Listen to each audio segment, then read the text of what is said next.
La semaine dernière, deux belles inaugurations dans la circonscription. D'abord à Roux, la commune nouvelle d'Aroux, et puis ensuite à Bonneval avec Jacques Lemar, avec Claude Thérouinard, le président du département.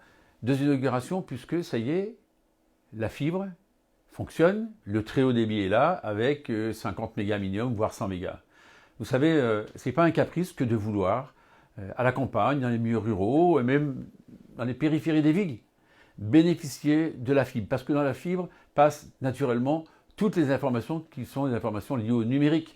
Or, le numérique, il y en a dans votre vie de tous les jours pour déclarer vos impôts, pour avoir un formulaire, pour un marché public, pour faire une commande sur Internet, pour prendre un rendez-vous médical. Donc, il était important que l'on soit capable, dans la ruralité, eh bien, de résoudre, de résorber cette fracture qu'on appelle la fameuse fracture numérique. Donc, c'est une bonne chose. Je suis heureux qu'en Eure-et-Loire, cette belle initiative qui a été portée. D'ailleurs, le gouvernement a aidé cette initiative, puisque les entreprises qui déploient la fibre eh bien, payent beaucoup moins d'impôts qu'elles n'en payaient auparavant. 1 milliard d'euros d'économie, 1,5 milliard d'euros d'économie par an. Vous voyez que c'est pas rien sur 4 ans, donc un effort de 6 milliards d'euros.